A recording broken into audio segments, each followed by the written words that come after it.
Hello, welcome to Claret and Blue. My name is Dan Rowanson and we're here today for the post-match reaction to the Newcastle game, which happened 14 hours ago as we're recording this video at 2 o'clock on Monday afternoon. It was midnight last night for us in the UK and 7 p.m. kickoff for you, John, in Philadelphia.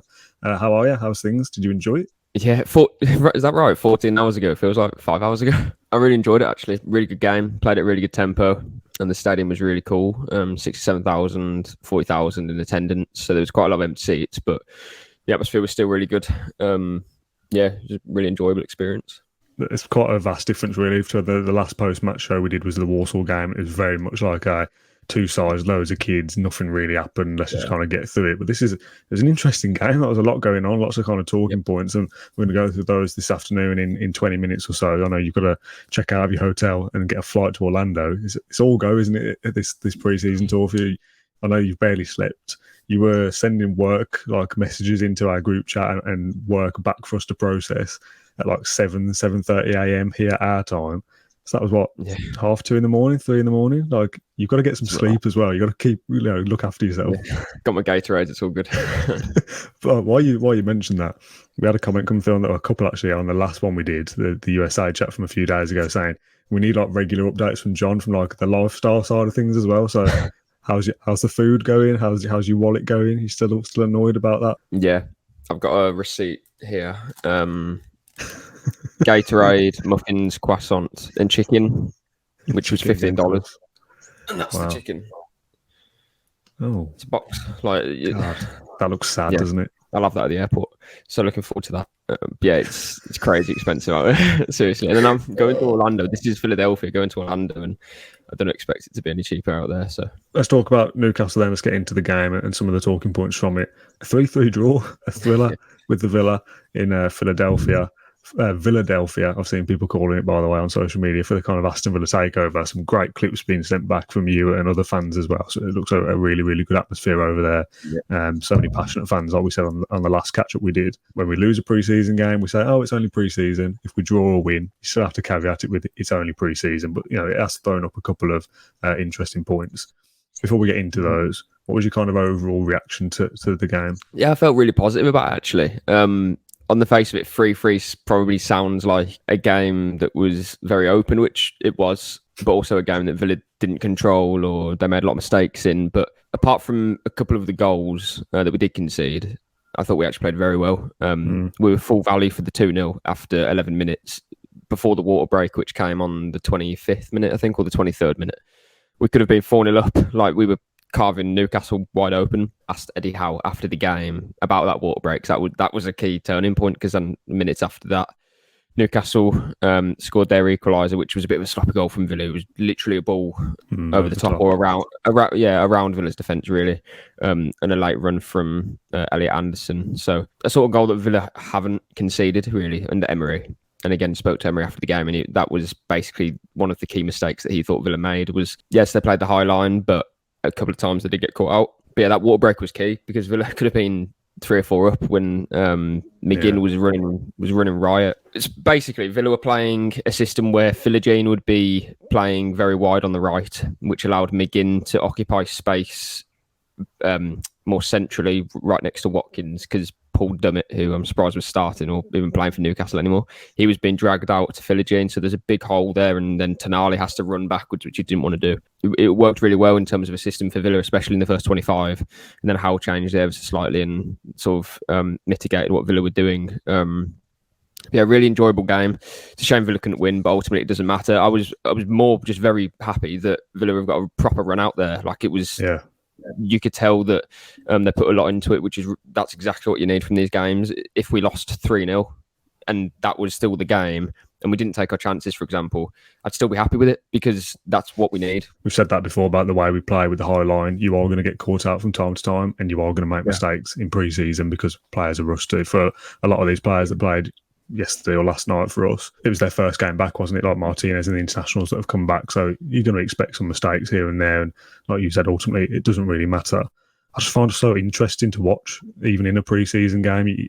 It's just nice to see Unai Ball back in action, isn't it? And kind of going through the motions of the way we play there is how we will play during the season. It's none of this nonsense of last season's pre-season when Steven Gerrard was changing things up and Ollie Watkins played every single game, and then the first game of the season comes around and Danny Ings starts. Like, nothing like that's going to happen under Emery. How we're playing here is preparing us for the new season, and that's how it should be. And even like Emery himself after the game in the presser, like I was up very early this morning with the baby, so I was kind of like on your time zone as well. So you sending me the quotes of like every word Emery said thing. I was reading through that, and he was like, I think you said something like, what went wrong today? And he's like, we conceded 3 goals. Like, we need to fix that. We need to do this. We need to do that. But most people just think, well, it's 3 goals in a friendly. It's a 3-0 draw. 2 of those probably were avoidable goals, which again, these things happen. I'd rather they didn't, but they do. But for Emery to be like, no, we need to cut that out. We need to sort this. We need to start that. The guy's just a perfectionist, isn't he? And that's who you want in charge of your football. He'll be given, or he probably gave the treatment of that game as much analysis as is what he would when we play Newcastle in a couple of weeks' time at St James's to open the season. So he'll be going to Orlando probably, or having already analysed that, and is working up strategies to go for the next game against Fulham. Really encouraging first game, because there was a lot that we've learnt from it, and in terms of fitness as well, which is, Emery did say that as well. Like, although we like to analyse and we like to do different tactical things, the key point is fitness, and that is going to be key for the whole season, because we're going to play potentially in excess of 50 games next season if we go deep in the Conference League or the other competitions. That team that we fielded to start the game, obviously with Philogene in there as well, and we'll talk about him in a second. You go, that's Villa's strongest available side at the moment. Doesn't include Pau Torres, doesn't include Yuri Tielemans. Mr. Diaby also isn't in there. You'd think as a straight swap, Diaby comes in for Philogene, who has been very good in pre-season, by the way, and he will get his own segment in a sec. But being able to add those 3 into what was already a good squad that achieved something last season, it feels like we are going to be building up to having this bigger squad of better depth and higher quality as well. So, there's still a lot of players in there that are kind of missing and could still either obviously leave or come back and contribute towards the squad. And I kind of want you to run through those quickly for people that maybe feel a little bit out of the loop. So Sanson was in the US, but he's probably about to leave. Dendoncker, Bailey and Coutinho aren't there at the moment, or Coutinho didn't play yesterday. Where is John Duran? And what's the situation with Jacob Ramsey and Alex Moreno? We obviously know they're injured, but what's the kind of time scale? So we'll start with Sanson, who wasn't in the squad, but he was obviously named in the travelling team, as was Dendoncker, Bailey and Coutinho, and none of those were in the team yesterday. So Sanson, he's close to leaving. That should probably be confirmed in a matter of hours or days. So I presume he's flying back or has already flown back. Coutinho was training alone over the last couple of days. I think that's due to fitness, and he will be available, or should be available, to play against Fulham on Wednesday. So as of today, I presume he'll be training with the group again.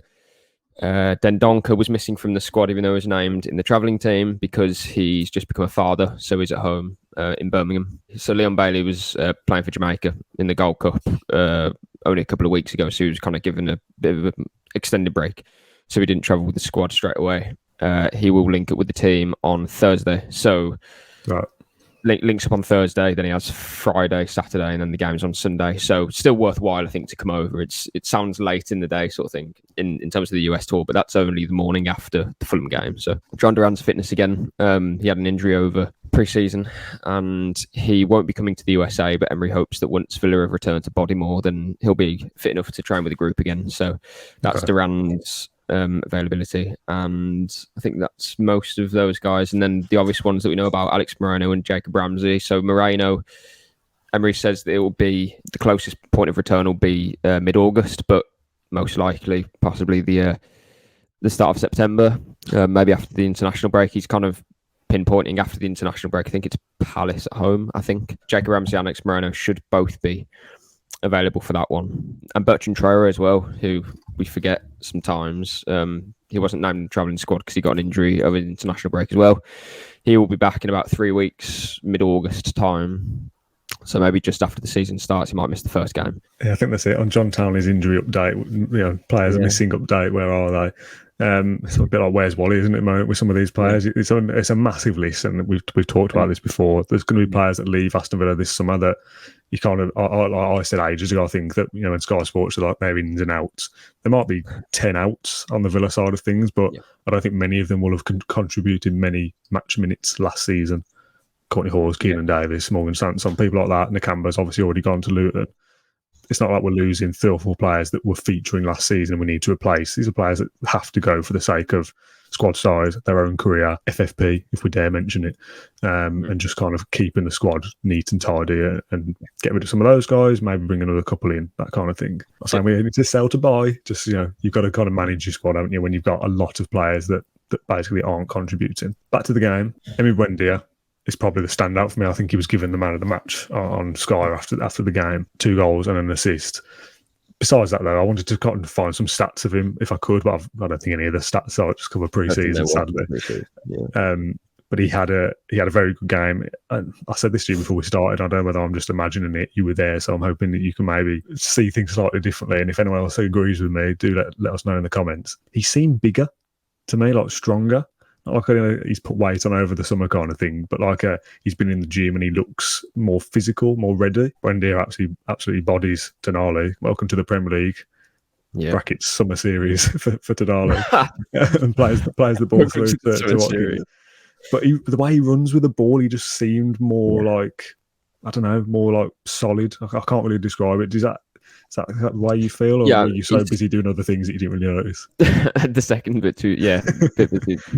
He has that low centre of gravity, doesn't he, that already helps him to beat players. Obviously, we know he's diminutive, so he can wriggle past players, but we haven't seen that too often since he's joined because either he gets crowded out and he doesn't really have much space to go, so he just has to offload the ball when he can and play through ball, things like that. But to see him have the opportunity to run at players and get beyond them and work in space, because that's what Buendia's best quality is. It's to utilise space, and he's deadly when he has the opportunity to find a through ball or to find a killer pass and things like that, and that's exactly what he did against Newcastle. Emery after the game mentioned that it was like a perfect performance in terms of what he wanted from Buendia, like tactically.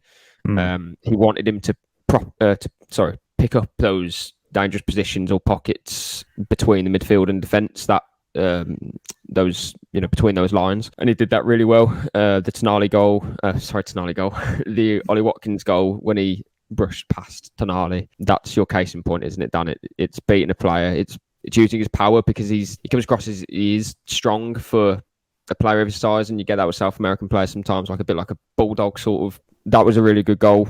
Had the peace of mind as well to light off to Watkins. His first goal as well, really good finish, almost identical to that Everton goal in some ways, and the pass from Luis was mustard as well. Like, honestly, I was watching Luis and it's just ace. Like, seriously, I think he's becoming a really good footballer.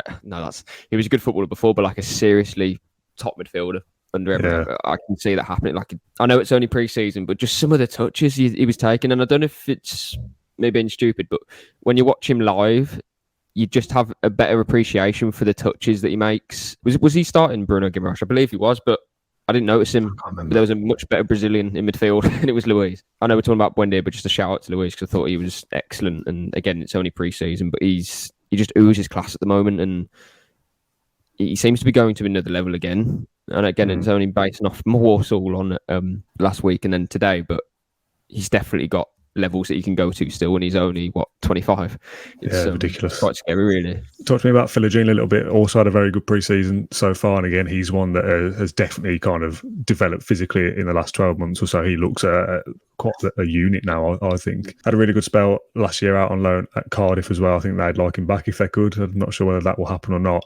But when we're kind of doing these videos where we assess the squad, it's kind of like Cameron Archer, Aaron Ramsey, Timmy Ibrun, and what happens to those? And you kind of, Philogene goes under the radar a little bit, I think, in that kind of group.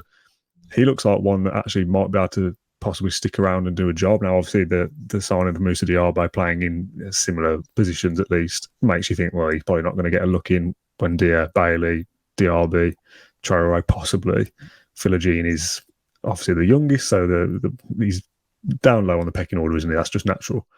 So it's in this weird kind of limbo thing of, does he get another Championship loan or a low-end Premier League loan and see what he can do at that level and then come back to Villa in 12 months' time? Or is it a case that Villa need to kind of cash in if there's offers there? It's a difficult one, isn't it? But I think if Villa weren't so...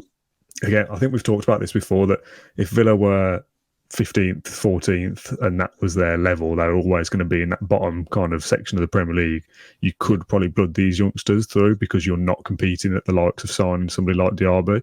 But Villa have progressed so quickly compared to where their academy is that these guys probably aren't going to get a chance in the first team regularly. Obviously, Jacob Ramsey is the exception to the rule there, but those players don't come round so often, do they? So talk to me a little bit about what you've seen from Philogene so far on the tour and what you think his kind of future could be. That kind of proved your point, Dan, because Jacob Ramsey was coming through, under Dean Smith when Villa were safe from relegation. It was obviously the year after, and it allowed him to have that platform. And yeah, it's difficult at the moment because can these players start in the Premier League? We'll never know until it happens. But there is a pathway, and Emery is open to using these players. Like he didn't have to give Amari Kellyman 45 minutes against Newcastle. He could have played a more senior forward. It looks physically more developed. I noticed that in the Walsall game, the press box is quite close to the pitch, and again, just seeing it live, you get an appreciation for how these players are developing. Yeah, really positive. Again, he had Matt Target and Dummett on strings at some points. I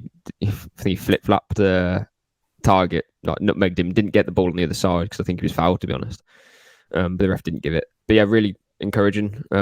He very quick. McGinn would always hold up the ball towards the middle of the pitch, spin someone, of course, and then he'd always look for Philogene. He was racing down the right wing, and more often than not, he'd find him. Sometimes the final ball wouldn't be spot on, but you know that's not criticism yet. So yeah, really encouraging from Philogene, and I'm glad that he's taking the opportunity. It seems. I asked Emery after the game, is he like working his way into his thoughts now ahead of the new season, and he mentioned that they're going to basically decide, obviously, in the coming weeks, and which is nothing that we didn't know already, but I think there's no doubt that Philogene is certainly impressing him because, again, he was the one who started against Newcastle. He started against Walsall and played a fair chunk of that game. He's taking his chance at the moment, which is what you want from your younger players. And he's getting to an age now where he's not so much a youngster anymore. He's 21. Doesn't need another loan in the Championship. There's obviously a lot of interest from a number of clubs in him to take him on loan. Or Villa use him in their squad. But as you say,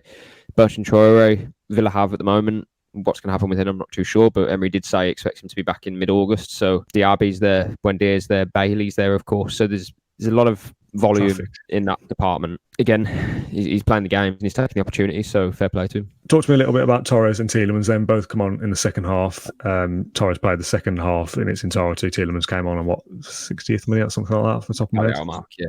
Not really enough football for you to sit in, for me to ask you, like, for a scouting report, how did they do it in detail? But general first impressions, what did you think, having seen them in the flesh? So Torres played almost like a sweeper at some points. Obviously, Villa were playing high line, but once we did sort of retreat a little bit, Carlos is obviously much more aggressive as a defender than Torres is. A little bit rusty, Carlos, by the way, a little bit rash in some moments, I thought. Yeah, and it's his second appearance, isn't it? Or third appearance, maybe, since Everton. So Torres' game at Villarreal was to be almost like the sweeper. He's deceptively quick because he's got long legs, and he can, because he's only got to run for the distance between halfway in his.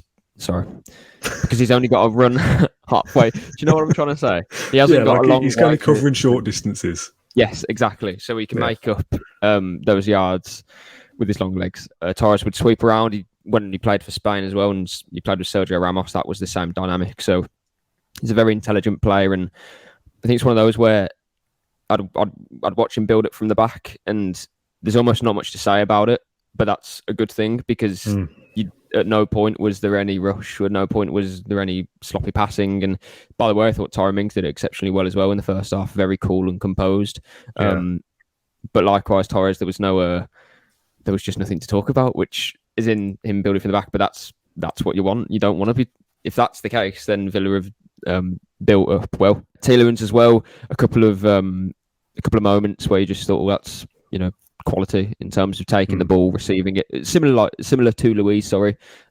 First time passes, knowing where players are, just intelligent, and you can see that quality even from 20 minutes. Just the way he takes the ball and moves it, and he's got a bit of swagger about him as well. He's not particularly quick, but he can just evade a challenge. I think he had the third most. I think he recorded the third highest successful take-on percentage in the Premier League last season.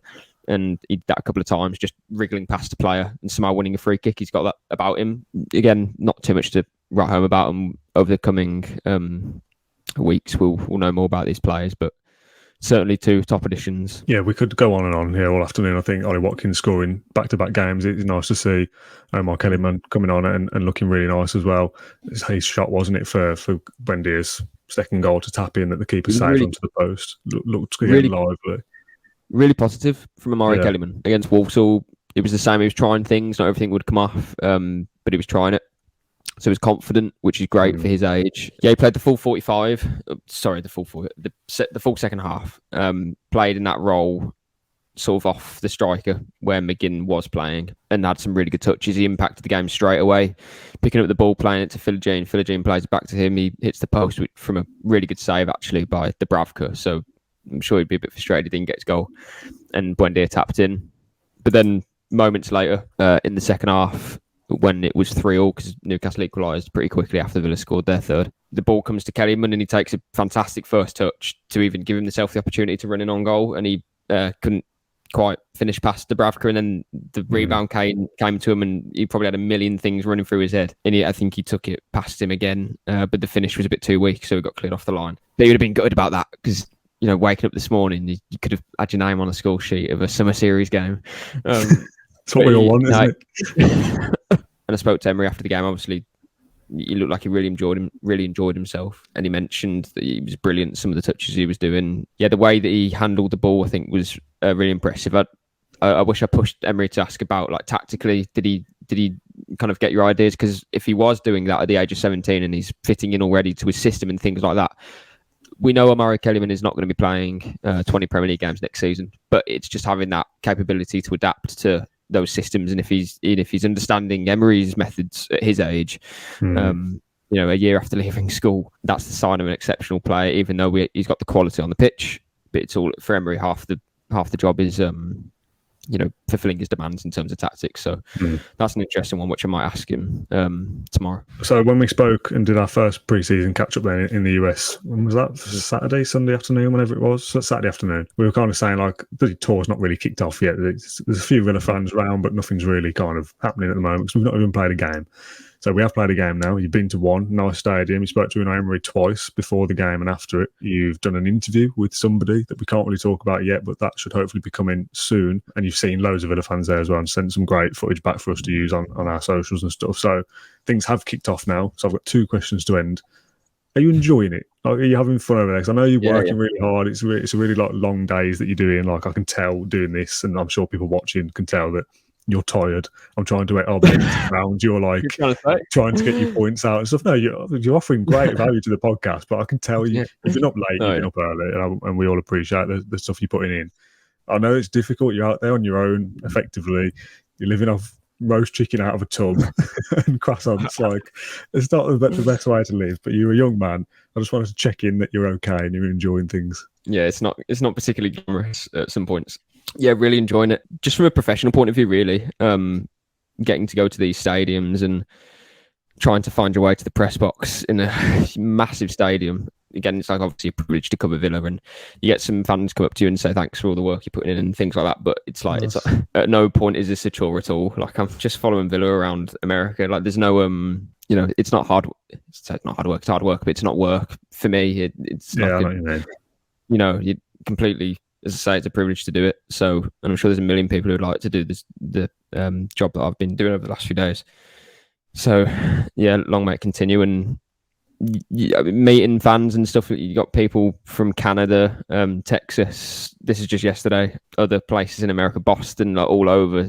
Saying that they like the podcast and keep up the good work and things like that, which is really nice. Like Ash last year in Australia, like when fans say that when they're so far away from them. I mean, Australia is obviously much further, but the support that they have for Villa is not watered down compared to a fan that lives a stone's throw away from Villa Park. That makes sense. They love Villa, and for them to come to these places, honestly, it means the world to them. Like, the amount of people who've only seen Villa once or not at all in their lifetime. Yeah, I don't know. You're like fully grown adults, like Villa through and through, saying, "Oh, it's going to be the first time I'm going to watch them tomorrow." And it's mental. It's just a pre-season game, like I say, but for them, it's massive.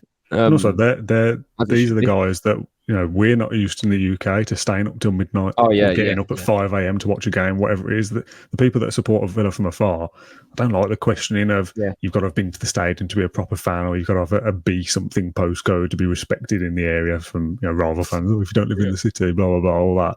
They're the ones that are putting in the hard yards. For our job as well, to connect with them in terms of a podcast and all the other really good podcasts that Villa fans produce and all the content that goes out, it's to be a part of that community is it's good because, as I say, the fans that are out here who can't come to games, we're trying to bring them a bit closer to it.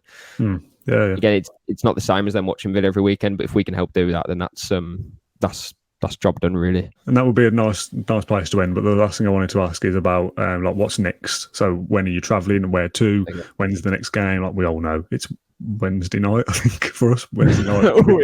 we all know when it is, but when is it? Wednesday, Thursday morning, midnight again, isn't it? So just talk through what's the plans. Are you speaking to Emery again? In terms of the content, are we going to do another show before? Yeah, so flying to Orlando later today, so Monday night. Emery press conference tomorrow, Tuesday afternoon, which will be Tuesday evening for UK time. So maybe the quotes will come in the morning of the Wednesday. Wednesday, 7:00 US time is the Fulham game at Orlando at the Exploria Stadium, 25,000 capacity. It's the stadium that Orlando FC used. And then it's back to Washington after that for Villa's final game, which is on the Sunday in Maryland, which is only about a half an hour drive from Washington against Brentford. That's a 12:00 midday kickoff here, but 5 p.m. at UK time. So that's more reasonable for UK fans. And there'll be a press conference with Emery on Saturday. Yeah, really looking forward to the next few days. All right, John, that'll do us. Thank you very much for your time as always. I know it's pretty early over there, so thanks for jumping on. You're working basically 24 hours at the moment. Thanks for everyone watching along with us on YouTube or listening on Spotify. Get involved in the comments section and let us know your thoughts on the Newcastle game. And if you want to send well wishes to John, I'm sure he'll appreciate it, and that'll keep him going. And he's eating chicken out of a tub. I'll hopefully catch up with you again on Tuesday or Wednesday, but if not, it'll be Thursday afternoon around the same time as this for the post-match Fulham show. Get my head around the time zones in a minute. Thanks everyone for watching. We'll see you again very soon.